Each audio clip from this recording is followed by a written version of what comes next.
يفنى الكل ويبقى هو ليس الباقي إلا هو.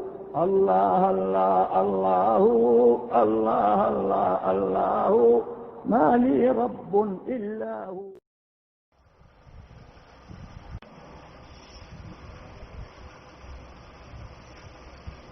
الحمد لله نحمده ونستعينه ونستغفره ونؤمن به ونتوكل عليه، والصلاة والسلام على سيدنا ومولانا محمد وعلى آله وأصحابه أجمعين. أما بعد، فأعوذ بالله من الشيطان الرجيم.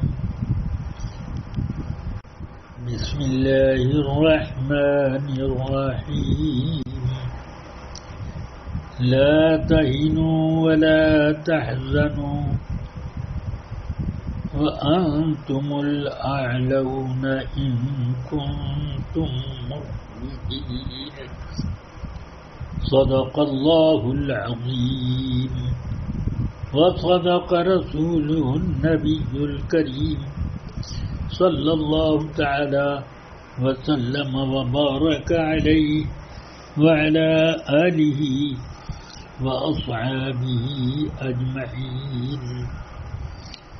ایک بار تمام حاضرین پوری دل جمعی کے ساتھ آقا کائنات رسول اکرم صلی اللہ علیہ وسلم کی بارگاہ بیکت پناہ میں نذرانے درود و سلام پیش کرنے کی سعادت حاصل کریں. اللہم صلی علی سیدنا و مولانا محمد معدن الجود والکرم وعلى آلہ واصحابہ وبارک وسلم. رفیقان گرامی اور عزیزان ملت، اللہ تبارک و تعالی کا ہم لوگوں پر سب سے بڑا احسان یہ ہے کہ ہمیں سرکار دو عالم محمد الرسول اللہ صلی اللہ علیہ وسلم کی امت میں پیدا فرمایا اور ہمیں دولت ایمان سے مزین بھی رکھا. اس لیے اس نعمت کی حفاظت ہمیشہ اس امت کے تمام افراد کے اوپر ہر چیز کی حفاظت سے زیادہ ضروری ہے. جان، مال، عزت، آبرو اور جو کچھ بھی ہمارے پاس ہے یہ اللہ کی نعمتیں تو ہیں، مگر وہ نعمت نہیں جو نعمت سرکار دو عالم صلی اللہ علیہ وسلم کی امت میں ہونے سے جو ہم لوگوں کو حاصل ہوئی. اس لیے اس کی حفاظت پر ہم لوگوں کو مضبوطی سے دھیان قائم رکھنا ہے. اور امت کے سب سے بہتر لوگ وہ ہیں جن لوگوں نے آقا کائنات صلی اللہ تعالی علیہ وسلم کی صحبت اختیار فرمائی. اسی لیے سرکار دو عالم صلی اللہ علیہ وسلم نے ارشاد فرمایا، خیر القرون قرنی، سب سے بہتر زمانہ میرا زمانہ ہے کہ اس زمانے میں جو لوگ میری اطاعت میں داخل ہو گئے ان کے برابر کوئی نہیں ہو سکتا۔ اس کی تشریح کے طور پر آپ یوں بھی سمجھ سکتے ہیں کہ حضرت سیدنا عبداللہ ابن مسعود رضی اللہ عنہ جو رسول پاک صلی اللہ علیہ وسلم کے مہاجرین صحابہ میں سے اس قرب کی منزل پر فائز ہیں کہ حضرت ابو موسیٰ اشعری رضی اللہ تعالیٰ عنہ فرماتے ہیں کہ جب ہم لوگ یمن سے آئے اور مدینہ منورہ میں رہنے لگے تو بہت زمانے تک ہم لوگ یہ سمجھتے تھے کہ عبداللہ ابن مسعود اور ان کی ماں رسول پاک کے اہل بیت میں سے ہے، اس لیے کہ ان لوگوں کا حضور کے گھر میں رہنا آنا جانا بہت زیادہ تھا۔ یہ وہی ہیں عبداللہ ابن مسعود رضی اللہ عنہ جن کے بارے میں آقا کائنات صلی اللہ علیہ وسلم یہ ارشاد فرماتے ہیں کہ رضیت لامتی ما رضی بہ ابن ام عبد، میں نے اپنی امت کے لیے وہ تمام کام پسند کر لیے ہیں جس کام کو عبداللہ ابن مسعود پسند کر لے۔ تو عبداللہ ابن مسعود رضی اللہ تعالی ارشاد فرماتے ہیں کہ قیامت تک سب سے بہتر جو انسان پیدا ہو سکتے تھے ان سب کو اللہ تبارک و تعالی نے اپنے نبی پاک صلی اللہ علیہ وسلم کا صحابی بنا دیا۔ اس سے آپ سمجھ سکتے ہیں کہ صحابہ کا کیا درجہ ہے۔ خود آقا کائنات صلی اللہ علیہ وسلم بھی ارشاد فرماتے ہیں کہ میرے صحابہ کو برا نہ کہو، لا تسبوا اصحابی فلو ان احدکم لو انفق مثل احد ما بلغ مد احدهم ولا نصیفا، کہ اگر تم میں سے کوئی احد پہاڑ کے برابر سونا راہ خدا میں خرچ کر دے تو میرے صحابی کے سیر بھر کیا آدھے سیر جو کے برابر بھی نہ پہنچ سکے گا۔ اس سے اب صحابہ کے درجے کی بلندی کیا معلوم ہو، ذرا وہ یہ سوچئے کہ صحابہ کے ہاتھ سے آدھا سیر جو خدا کی راہ میں نکل گیا تو وہ اتنا قیمتی ہے اللہ کے یہاں کہ جس کی قیمت سونے کے پہاڑ کی قیمت بھی برابری نہیں کر سکتی۔ یہ شان ہے صحابہ کرام کی۔ اس لیے آقا کائنات صلی اللہ علیہ وسلم نے اپنے صحابہ کرام کی راہ پر چلنے کی ہم لوگوں کو تلقین فرمائی، اور اسی طرح صحابہ کرام بھی یہ اس بات کی طرف متوجہ کرتے تھے کہ لوگ اکابر صحابہ کی اطاعت میں لگے رہیں، کہ ان کی اطاعت در حقیقت رسول پاک کی فرما برداری ہے۔ اسی بنا پر اعلیٰ حضرت رضی اللہ تعالیٰ عنہ فرماتے ہیں اہل سنت کا بیڑا پار ہو، اصحاب حضور نجم ہیں اور ناؤ ہیں فطرت رسول اللہ کی۔ تو یہ صحابہ کرام اور آل اطہار یہ دونوں مل کر اس امت کے ایوانہار ہیں۔ اب صحابہ میں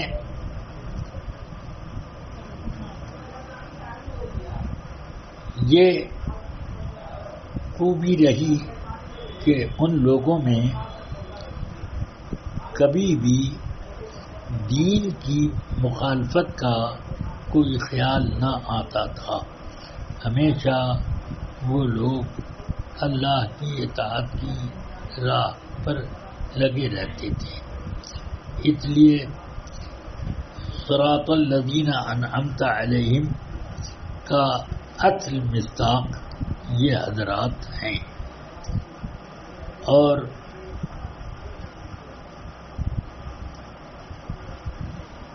صحابہ کرام کی شان یہ تھی کہ وہ نہ تو دین کے معاملے میں کسی سے ڈرتے تھے، نہ کسی کی طاقت کو وہ خاطر میں لاتے تھے۔ روم کے بادشاہ تک سے وہ لوگ ڈرتے نہیں تھے۔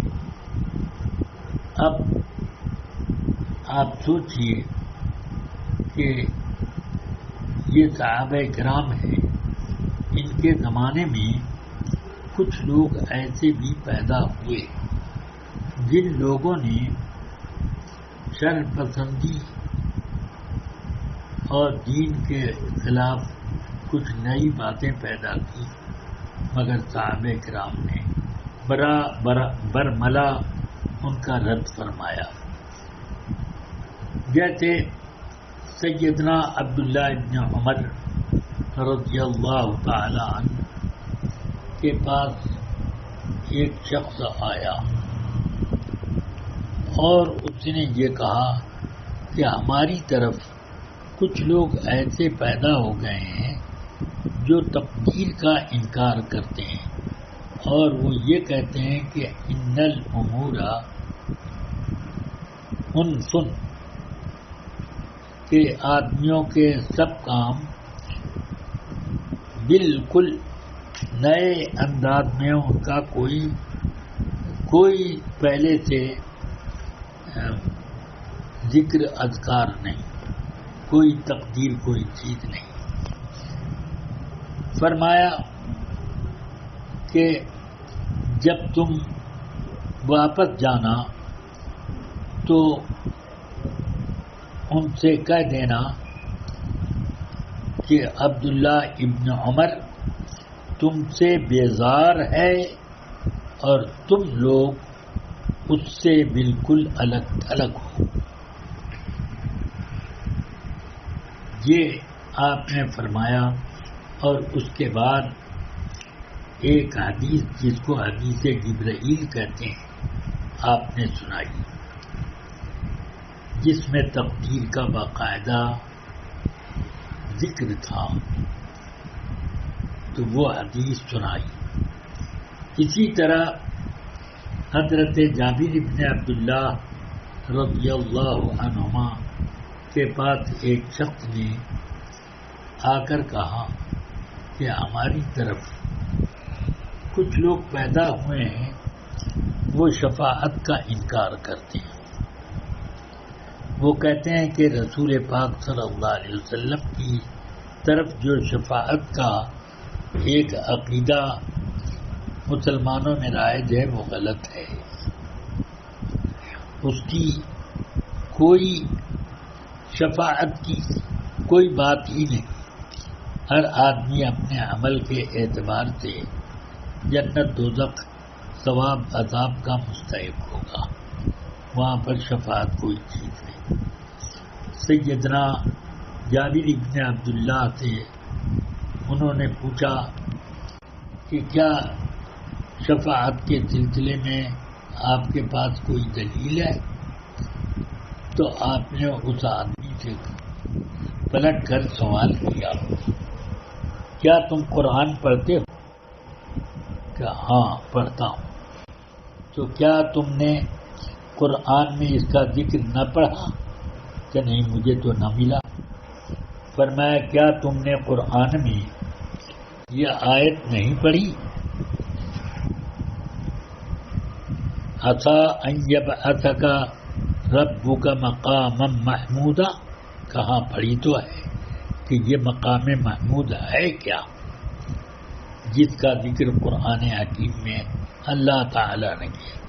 یہی مقام شفاعت ہے کہ یہ مقام محمود ہے کہ جس کی حمد قیامت میں مدح و ثنا سب لوگ کریں گے۔ اس کے بعد حضرت سیدنا جابر بن عبداللہ رضی اللہ عنہ نے شفاعت سے متعلق ایک لمبی حدیث اس آدمی کو سنائی۔ وہ مطمئن ہو کر وہ چلے گئے۔ اس کا معنی نکلا کہ دین میں رخنا ڈالنے کے لیے صحابہ کرام کے آخری دور میں کچھ لوگ پیدا ضرور ہوئے، اور ان لوگوں نے بعد میں چل کر اپنی جڑیں مضبوط کی۔ اسی لیے آقا کائنات صلی اللہ علیہ وسلم نے فرمایا کہ اچھا دور، سب سے اچھا دور میرا ہے، اور اس کے بعد جو آئے گا وہ دوسرے نمبر پر، اس کے بعد جو تابعین کے دیکھنے والوں کا دور آئے گا وہ رہے گا۔ اس کے بعد تو پھر حالات تبدیل ہو جائیں گے۔ چنانچہ یہ بھی اب آقا کائنات صلی اللہ علیہ وسلم نے فرمایا کہ قیامت کے قریب علم اٹھ جائے گا، شراب دھڑلے پڑھلے سے پی جائے گی، اور جہالت غالب ہو جائے گی، بدکاریاں بڑھ جائیں گی، اور علم علماء کے سینے سے کھینچ کر اللہ نہ اٹھائے گا، بلکہ اللہ تعالی علم کو اٹھائے گا اس طرح پر کہ علماء ہی اٹھا لیے جائیں۔ جب سچے علماء نہ رہ جائیں گے تو اس وقت لوگ جاہلوں کو اپنا پیشوا مقتدی بنا لیں گے، اور انہی سے مسئلے پوچھے جائیں گے۔ وہ لوگ فتویٰ دیں گے، لوگوں کو گمراہ کریں گے، خود بھی گمراہ ہوں گے۔ تو اب یہ دور سامنے ہمارے ہیں جس کو رسول پاک سرور عالم صلی اللہ علیہ وسلم نے جو بھی ارشاد فرمایا کہ ہر بات میں آنے والا بادشاہ تمہارے لیے گزرے ہوئے سے زیادہ سخت تر ظالم ہوگا، اور ہر آنے والی صورت میں لوگوں کی دینی الجھنیں بڑھ جائیں گی۔ چنانچہ ایسا نہ ہوتا رہا، اور اللہ کا فضل ہے کہ اس نے ہم مسلمانوں میں سے بہتوں کو ہدایت کے اوپر قائم رکھا ہے، مگر ابھی وہ سختیاں نہیں آئی ہیں جن سختیوں کا رسول پاک صلی اللہ تعالی علیہ وسلم نے ذکر فرمایا تھا، اور وہ بھی آنے والی ہے۔ مثلا یہ ارشاد فرمایا کہ ایک وقت ایسا آئے گا کہ مسلمان کا سب سے قیمتی مال اس کی بکریاں ہوں گی، یعنی اس کا بینک بیلنس بالکل بیکار، اس کی تجارتیں، اس کی جائیدادیں، اور اس کی فیکٹریاں، اور جتنی بھی قیمتی چیزیں سب لا یعنی اور بیکار ہوں گی. کام آنے والی چیز بکریاں. یا پھر رو فرمایا یتبع بہا شبعف الجبال و مواقع القطر. آدمی ان بکریوں کو ہنکا کر لے جائے گا پہاڑ کی چوٹیوں پر اور بارش کے جنگلات میں. اور اس کا مقصد کیا ہوگا؟ یا پھر ربدین ہی من الفتن، کہ اپنے دین کے لیے پناہ کی جگہ تلاش کرتا ہوگا فتنوں سے اپنے دین کو بچانے کے لیے. تو ساری جائیداد اور ساری زندگی بھر کی کمائیاں وہ ٹھوکر مار دے گا. ایسے لوگ جو ہیں وہ سچے مسلمان. اس سے پتہ چلا کہ ایسا زمانہ بھی آنے والا ہے. فرمایا آقا کائنات صلی اللہ علیہ وسلم نے کہ سب سے زیادہ جو تم لوگوں کو بے وقوف بنائے اور تم زیادتی کرے وہی تمہارا امیر ہوگا. تو اس لیے اب ہم لوگوں پر لازم ہے کہ خوشامدوں کے راستے چھوڑ کر اپنے دین کی حفاظت کا انتظام کریں. کیا آپ سامنے نہیں دیکھتے ہیں کہ کیسے حالات پیدا ہوتے جا رہے ہیں اور مسلمانوں کے اوپر کتنی مصیبتیں مٹلا رہی ہیں. اور اب تو یہ حالات ہو گئے کہ اب ہم مسجدوں میں نماز کی طرح کامل انداز میں ادا کرنا چاہیں تو اس کے لیے بھی مشکلات اور پریشانیاں آ گئیں. حالات ایسے ہیں کہ ہم کسی مریض کی عیادت کرنا چاہیں تو وہ عیادت کرنے کا بھی ہمیں موقع نہیں ملتا اور اس سے بھاگنا پڑتا ہے. کسی جنازے کی شرکت کے لیے رسول پاک صلی اللہ علیہ وسلم نے ارشاد فرمایا کہ من اتبع جنازۃ مسلم، جس نے کسی مسلمان کے جنازے کی اتباع کی اور اس نے یعنی اس کے پیچھے چلا، پھر اس نے نماز جنازہ اس کی پڑھی اور واپس آ گیا، تو اس کو ایک رتی ثواب ملے گا. اور وہ رتی کتنی بڑی ہوگی؟ فرماتے ہیں کل قیرات مثل احد، ہر قیرت، ہر رتی احد پہاڑ کے برابر ہو. اور جس نے انتظار کیا اور دفن تک شریک رہ کر کے واپس آیا تو اس کو 2 قیرات ثواب ملیں گے. ان 2 قیراتوں کی بھی وہی حیثیت ہوگی کہ احد کے 2 پہاڑ احد جیسے ہوں تو ان کے برابر اس کو ثواب ملے گا.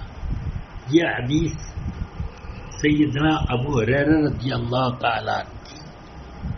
سیدنا عبداللہ ابن عمر رضی اللہ عنہ کے سامنے پڑھی گئی تو ابن عمر رضی اللہ عنہما فرمانے لگے کم من قراریط اب فرطناہ، اتنی زبردست رتیاں ہم سے چھوٹ گئیں کہ ہم نماز پڑھ کر کہیں چلے آئے، کتنی ضائع ہو گئی، ہمارے ہاتھ سے نکل گئی. اس سے آپ سمجھ سکتے ہیں کہ اس زمانے میں کیسے حالات. یہ عذاب ہے کہ آدمی نیکی کا کام نہ کر سکے. تو ان سب حالات میں بندوں کو اللہ کی طرف مراجعت کرنی چاہیے اور یہ کہ وہ اللہ تبارک و تعالی سے خوب جم کر دعا کرے اس بات کی کہ ان حالات میں ہم مسلمانوں کو وہ خوشحالیاں عطا فرمائے کہ ہم اس کی عبادت سے بیگانہ نہ ہوں اور مسلمانوں کے جو حقوق ہیں مرنے کے بعد جینے میں جو بھی حقوق ہیں ان حقوق میں ہم کوتاہی نہ برتیں. اللہ کے حق کو بھی کما حق ادا کرنے میں کامیابی حاصل کریں. حالات سنگین تر ہوتے جا رہے ہیں. آپ یہ نہ سمجھیں کہ یہ کرونا ایک بیماری آ گئی، بلکہ آپ یہ سمجھیں کہ یہ بیماری نہیں آئے، یہ سوچا سمجھا ہوا ایک بناوٹی قسم کا ایک عذاب ہے جس کا سب سے زیادہ نقصان اہل اسلام کو پہنچ رہا ہے. کہ اسلام میں جو کام بڑی اہمیت کے حامل تھے کہ رسول اکرم صلی اللہ علیہ وسلم نے لوگوں کی عیادت کا حکم دیا، اب آپ کو عیادت سے روک دیا گیا اور ان کے جنازوں میں شرکت کرنے، ان کی تجہیز و تکفین کے اور معاملات میں شرکت کرنے کے جو اللہ تعالی نے ثواب مقرر کیے تھے وہ سب سے محرومی بڑھتی چلی جا رہی. اللہ تعالی ہم سب کو خیر و برکت عطا فرمائے. اسی چیز کو قرآن حکیم نے فرمایا کہ تم اپنے اندر سستی کا احساس نہ کرو، فکریں نہ کرو، غم نہ اٹھاؤ، خوف و ہراس اپنے قریب نہ آنے دو. صرف یہ تصور کرو کہ انتم الاعلون ان کنتم مؤمنین. اگر تم سچے پکے مومن ہو تو تم ہی غالب رہو گے. مگر یہ سچے اور پکے کب ہوں گے، کہاں سے ہوں گے؟ ہمیں میں سے تو پیدا ہوتے ہیں، مگر اس کے لیے ہم نے کیا انتظام کیا؟ لوگ تو سچے پکے لوگوں سے بھاگتے ہیں اور ان کے بتائے ہوئے احکام کو کہتے ہیں ارے بھائی مجبوریوں میں بڑی نرمی ہوتی ہے تو نرمی پر عمل کرنا چاہیے، اتنی سخت صورت نہیں نکالنی چاہیے. میں کہتا ہوں بے شک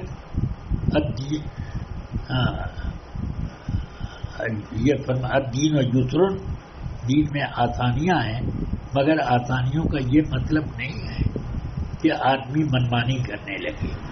اللہ تبارک و تعالی لوگوں کو توفیق خیر دے. ہم نے اپنے بزرگوں کو دیکھا، الحمدللہ ان بزرگوں کی شان یہ تھی کہ ان کا عمل کتاب تقویٰ تھا، ان کی ذات ان کی فتویٰ تھی. جتنے قریب سے ان کا مشاہدہ کیا ان کو اتنا ہی مسئلہ زیادہ سے زیادہ معلوم ہوا. بہرحال موضوع تو بہت زیادہ تفصیل طلب ہے، وقت بھی کم رہ گیا ہے، اس لیے میں یہ بتانا چاہتا ہوں کہ میں نے خود اپنی آنکھوں سے جن علماء کو دیکھا، اب ان عالموں میں سے چھوٹے کسی جو اس وقت کم قد کے علماء تھے، ان کے قد کا بھی کوئی عالم مجھے نظر نہیں آتا.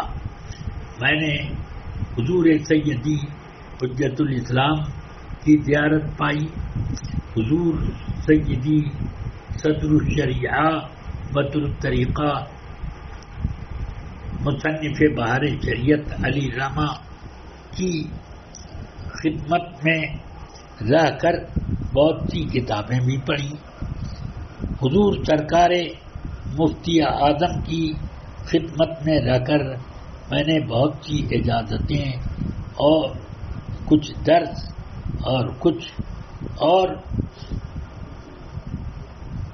ایسی باتیں جو عام طور سے لوگوں کو نہیں سکھائی جاتی ہیں وہ سب میں نے حاصل کی الحمدللہ۔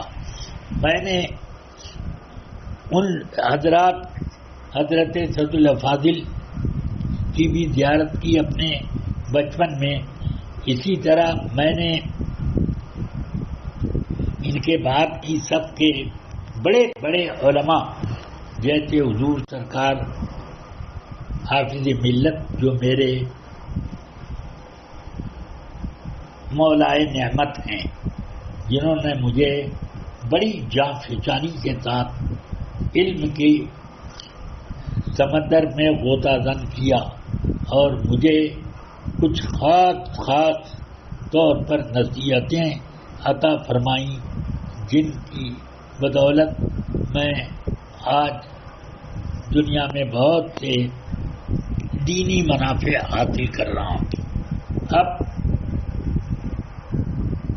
انہی کے دور میں حضور سیدی مجاہد ملت علی رحمت و رضوان، حضور سیدی صدر العلماء حضرت مولانا سید غلام جیلانی صاحب علیہ الرحمہ اور انہی حضرات کے رفقائے درس میں حضرت علامہ مفتی غلام یزدانی صاحب علیہ رحمت و رضوان اور کتنے علماء کی میں نے زیارت کی الحمدللہ۔ ان کی کوئی نظیر میں اب نہیں پاتا اور نہ ان کے جیسا زہد و تقویٰ ہے، نہ ان کی شخصیت کتاب فتویٰ ہے۔ اللہ تعالی خیر فرمائے۔ میں نے پیر جی علیہ الرحمہ کو دیکھا کہ پیر جی یعنی صالح محمد ابو بکر، ان کو دیکھا کہ ان بزرگ علماء کرام سے بہت زیادہ اکتساب فیض کرتی، جن میں حضرت شیر بیش سنت حضرت محبوب العلماء حضرت مولانا محبوب علی خان صاحب علی رحمہ، حضرت سرکار آقائے نعمت مفتی اعظم علیہ رحمت و رضوان اور ان کے بعد حضرت سید العلماء، اور یہ بھی کہ حمیدیہ مسجد میں اس زمانے میں ایک بڑے جلیل الشان مفتی عالم کبیر حضرت مولانا سید سعد اللہ صاحب رحمت اللہ تعالی علیہ، میں نے ان کی زیارت یہاں ہندوستان میں تو نہ پائی، لیکن 1966 میں جب مکہ مکرمہ میں سعادت حرمین طیبین کا اکتساب کرنے حاضر ہوا تو حاجی ابو بکر ریشم والے اللہ ان کی قبر پر انوار و رحمت کی بے حساب بارش فرمائے، انہوں نے مجھ سے فرمایا حضرت مولانا مفتی سعد اللہ صاحب رحمت اللہ کی حضرت سعد ان کی زیارت کریں گے آپ؟ میں نے کہا ہاں ضرور ان کی زیارت کرنا چاہیے، کیونکہ ہمارے علماء کرام نے لکھا ہے کہ حرمین طیبین کے معزز علماء کرام کی زیارت کرنی چاہیے. کہا چلیے. تو لے گئے وہ مجھے. وہ صاحب فراش تھے اور وہ اٹھنے کی طاقت نہیں رکھتے تھے، مگر جیسی حاجی ابو بکر صاحب ریشم والے علی راما نے یہ ان سے کہا کہ یہ حضرت صدر شریعہ کے صاحبزادے، تو وہ اٹھنے کی کوشش کرنے لگی، مگر میں نے بھی ان کے سینے پہ ہاتھ رکھا کہ نہ حضرت آپ اپنی جگہ رہیں. تو انہوں نے کہا کہ انہوں نے مجھ سے فرمایا کہ میرے لیے دعا کیجیے، اللہ حسن خاتمہ سے مجھے نوازے. اب تو میری عمر پوری ہو چکی، اللہ تعالیٰ حسن خاتمہ دے. میں نے کہا کہ یہ تو انشاءاللہ آپ کے لیے مقدر ہے. اب دعا ہمیں چاہیے کہ ہمارا مستقبل روشن رہے اور سنیت کی خدمت کرتے رہیں. انہوں نے دعائیں کی اور ان کی دست بوسی قدم بوسی کر کے ہم واپس ہوئے. 3 دن کے بعد مجھے خبر ملی حاجی ابو بکر صاحب رحمۃ اللہ علیہ سے کہ ان کا وصال ہو گیا. میں نے کہا کہ انا للہ و انا الیہ راجعون. آپ کا میرے اوپر بہت بڑا احسان ہے حاجی صاحب کہ اتنے مکہ مکرمہ کے اتنے بڑے بزرگ حضرت مولانا مفتی سید سعد اللہ صاحب علیہ رحمت و رضوان کی زیارت کرائی، جو اس وقت کے علماء میں حضور اس درجے کے تھے کہ حضور سرکار مفتی اعظم علیہ رحمت و رضوان کبھی کبھی بمبئی میں ان کی زیارت کے لیے بھی، ان کی ملاقات کے لیے پہنچتے اور وہ بھی سرکار مفتی اعظم کی خدمت میں حاضری دیا کرتے تھے. اللہ تعالیٰ ان کی قبر اطہر پر بے حساب باران رحمت، باران رضوان غفران فرماتا رہے اور ان کے درجات جنت الفردوس میں اعلیٰ سے اعلیٰ رکھے. تو ان کی خدمت میں بھی پیر جی علیہ الرحمہ بہت رہا کرتے تھے. دین کی اور سنیت کی خدمت میں بھی پیر جی بہت انہی بزرگوں کے فیوض و برکات کی وجہ سے خوب تقسیم کرتے. جو نوجوان آپ کی خدمت میں بیٹھا کرتے تھے آج بھی الحمدللہ وہ لوگ اب دین اور مسلک کے معاملے میں بہت سخت ہیں. ہمارے حاجی رحمت اللہ بھائی یہ بھی پیر جی کی خدمت میں رہ کر الحمدللہ اتنے مضبوط سنی ہیں کہ ان جیسے سنیوں کو تلاش کرنے پہ شاد نادر آدمی مل جاتا ہے. اللہ تبارک و تعالی ان سب پر اپنی رحمتوں کی بارش فرمائے اور ان کو دنیا اور آخرت میں ہمیشہ کامیاب فائز المرام رکھے. وآخر دعوانا ان الحمدللہ رب العالمین. السلام علیکم ورحمۃ اللہ.